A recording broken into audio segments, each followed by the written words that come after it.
I'm Pam Evanson. I'm Dan Lappin, and this is Breaking Sales, a nonconformist take on rejecting the sales status quo. Join the Lappin 180 team as we break the tried and died sales tactics and techniques that are failing you and your prospects.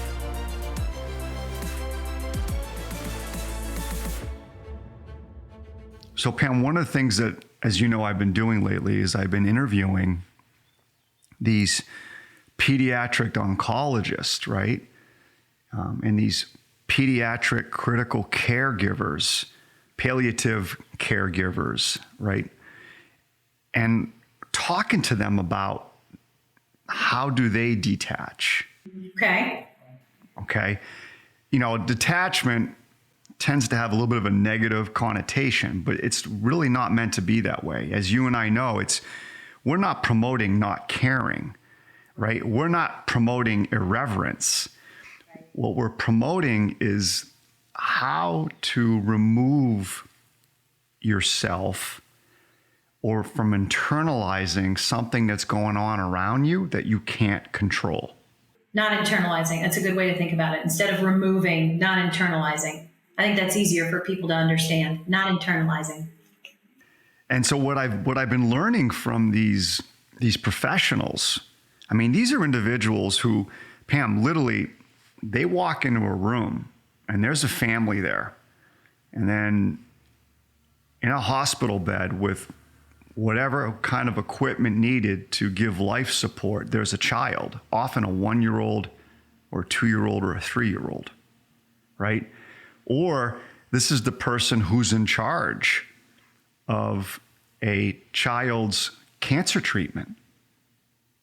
And they're the ones in charge of the protocol and talking to the family about the prognosis and the progress or lack thereof that child is experiencing. And so just hearing their stories was amazing, but it's about how do they handle that stressful moment when one of them literally was telling a story how they had to be the one, which is often for them, that has to tell the family in the critical care unit that nothing more can be done for their child. And I won't get into some of the accidents and some of the awful stuff that they've had to deal with. But not only that, they're the ones that have to turn off the equipment. And to me, it's like, well, how do you do that? And the biggest theme that came out of it was, as we've already mentioned, Pam, and you've keyed in on it, is they figure out boundaries, number one, on how not to internalize what they're experiencing. And many of them have their own children. I'm sure. And so what happens is their self-talk becomes the strength, the barrier. That is where they are able to remove in the innate human need or mechanism of internalizing. So they get really, really, really strong at their self-talk. It makes a lot of sense.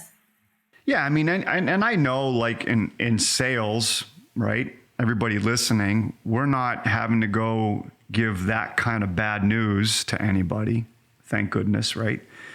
I know that we're not the ones that have to hit a switch, that we know exactly what that domino effect and chain reaction is. But the idea, concept, the mechanism, the mindset of detachment is there. And it's so powerful.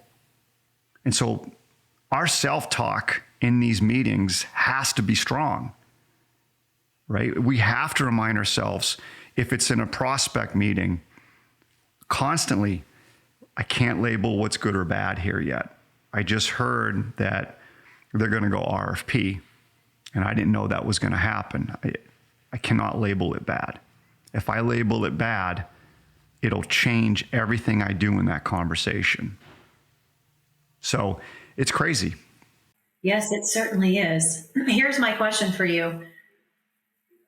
To your point about sales, pediatric folks dealing with dire situations, I think a lot of our listeners could say, okay, that's a really big leap. I'm not saving lives every day. I'm not making those kinds of decisions every day. Why did you choose to talk to people at that extreme level versus somebody who is in a sales role helping people figure out, should you hire us or not? Because it's an extreme. And I think maybe talking through why you chose to talk to somebody who has to detach at that level could really benefit from somebody who isn't dealing with those types of decisions and conversations. Really, really good question. The answer is we live in a modern day environment. Our world is a modern world. However, our brains and many of the brain functions that we have are very primal still. I wanted to choose an extreme where a human being is under intense emotional distress. So I'll explain. You know, if you go back 10, 20,000 years ago, on a day-to-day basis, our ancestors every day had uncertainty around food. There was uncertainty around shelter. Predators were truly everywhere in the tall grass, by the riverbeds, waiting outside the cave. All right, we were part of the food chain, and we weren't the top of it. And then you have the societal issues where there was no societal constraints. There were no rules of engagement. One tribe had fire, the other tribe had shelter and food, but no fire. They had to figure out real quick if this interaction they were about to have, this exchange of food for fire or food for shelter, was going to work out or not. And when it didn't work out, it often meant life or death. So the pressure and the stress that we were under, our ancestors were under, was immense. And there's some really incredible work going on in this new field called evolutionary psychology. It's fascinating. And then you have the anthropologists too that chime in with these different hypotheses and stuff. It's actually very fascinating. So what they've determined, our brains haven't caught up. Here's what happens. This is why we have fight or flight. This is why athletes choke. When we label something as bad, which we are hardwired to do, that's the key. We are hardwired to label something as harmful or helpful, but normally harmful. And that's why when you talk about cognitive science or neuroscience, many of them will say 90% of our thoughts are negative, because we're hardwired to label bad. You're down in the riverbed and you're hunting 20,000 years ago and you see a paw print, you have to label bad, and you better label it accurately, quickly, because it could be life or death. Now, we label things as bad all around us, right? Discussions with our kids, teammate conversations, discussions with our bosses, right? I heard your boss is a real humdinger, Pam. Oh, boy, you should meet him. You should meet him. Doggy. Right? Conversations with our prospects and clients. But we label things as bad. Here's what happens. We feel emotion first. Pam, you and I have talked about this. Yes. Yep. And so when you're in a conversation and you're feeling frustration or disappointment, agitation, anxiety, uncertainty, that is your fight or flight kicking in. That is, you already know you've labeled something as bad. Your fight or flight's kicked in. So here's what happens. Depending on the degree of the stress and depending on your parasympathetic nervous reaction, blood will actually start to flow away from your extremities into your core to protect your organs. It's primal. We don't need that to the degree nowadays. Back then, they did. but it's still in existence today. So when the blood flows away from your extremities to your core and your organs, that is a primal instinct of the brain. And there are other people who can talk so much more sophisticated about it. But then what happens is this: we have impaired listening, impaired cognitive function, impaired physical capability. It's why athletes choke. Blood flows away over that important putt, over that shot, over that kick. And so that is our innate reaction when we label things bad. Let me give you an example on a daily basis. I have two. They had a study they did where patients would go in to the doctor's office, and it might have been oncology, and the doctor would give bad news. That's always difficult, right? And then the doctor would prescribe some medication and a protocol for the medication. Then what would happen is, as the patients left the hospital, they were interviewed. And the interviewer would ask, can you tell me about the medication? Can you tell me about the protocol?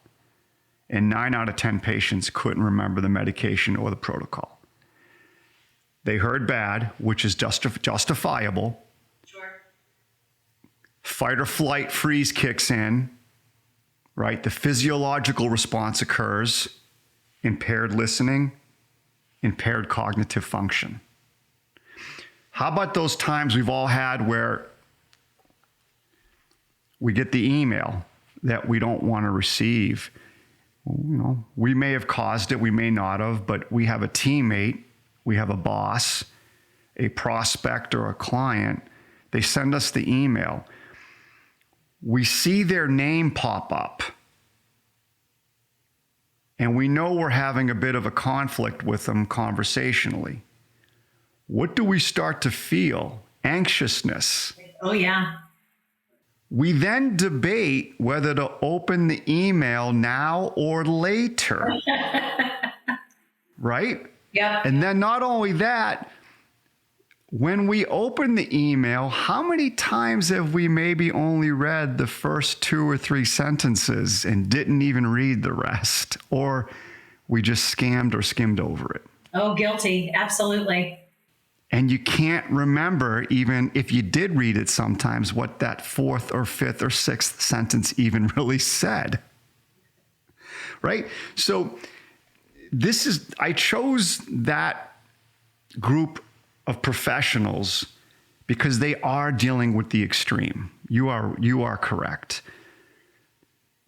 But I think there's so much learning that comes from it.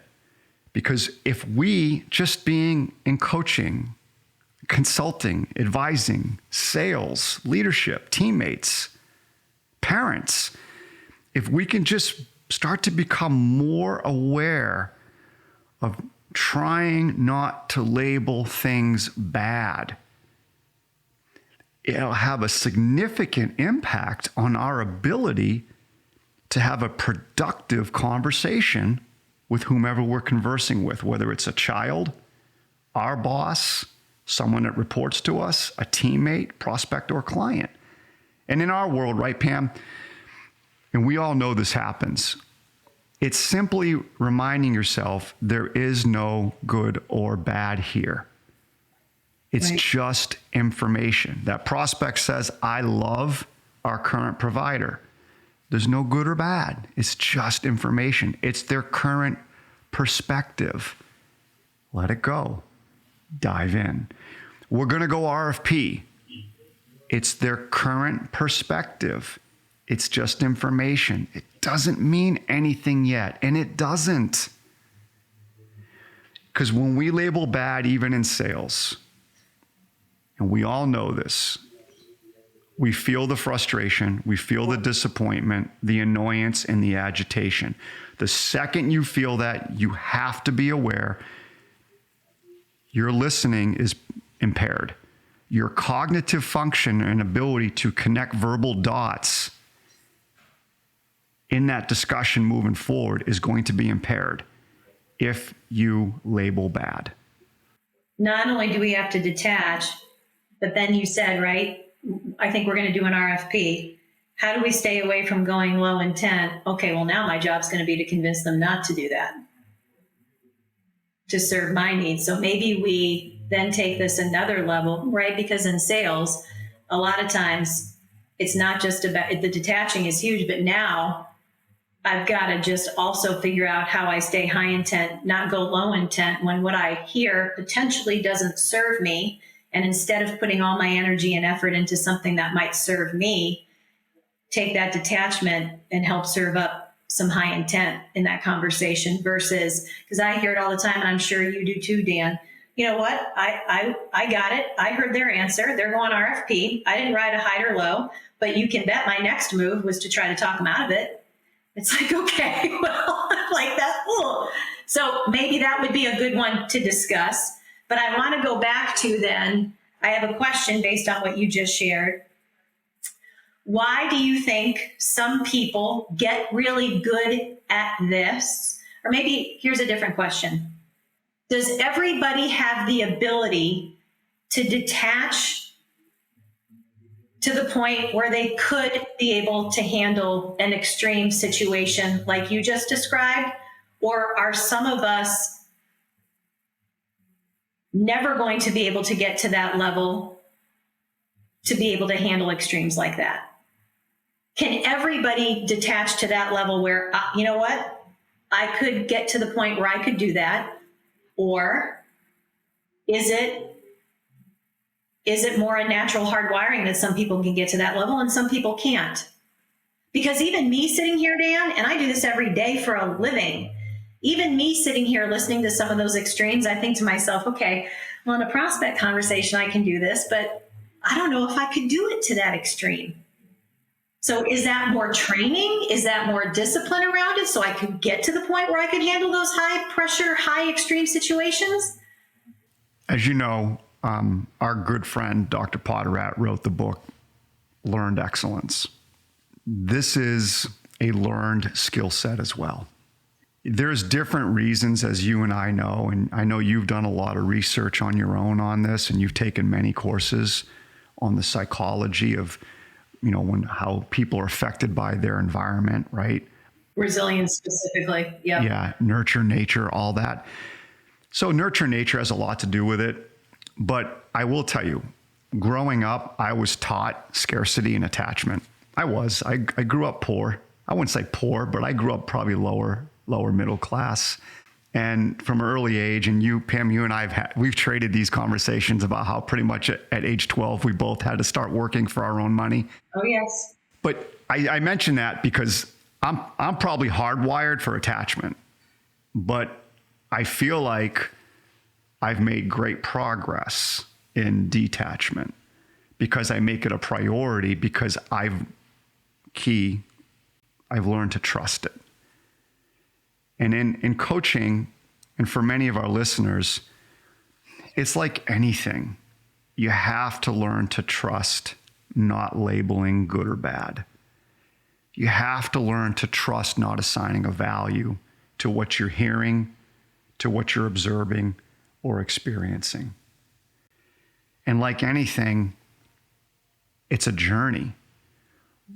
You know, learning not to assign a value to someone telling you that they love their current provider is great, or how the prospect just said they're going to go RFP, or how your client just said they're going to go RFP, right? Or how your prospect just said that they've tried something similar, but it didn't work. Meanwhile, you know deep down inside that they really didn't, right? We can go on and on. Learning how to not assign a value of good or bad to either or any of those is one thing. But there's always that next step, that next level. Like I know when I sit down with one of my boys,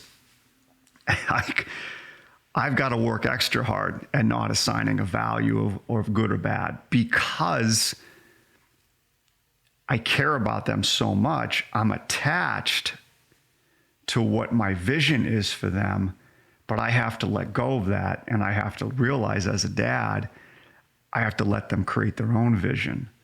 And so I have to remove attachment. And as we all know, raising children, that is not easy. So I look at it as a journey. Okay. Oh, So it can be learned. I can get to the point where I could handle situations like that.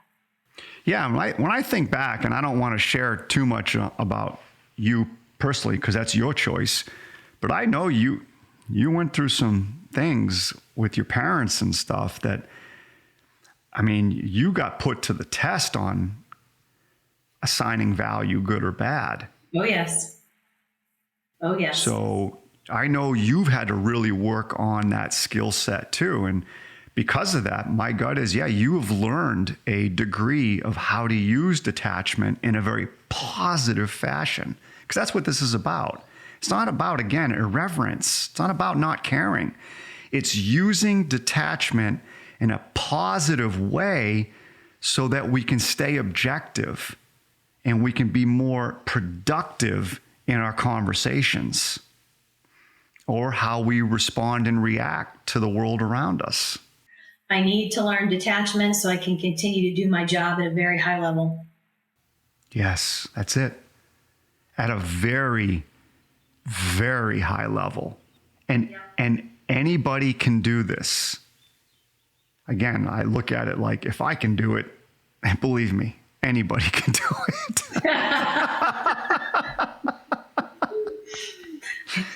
I'll leave our listeners with this.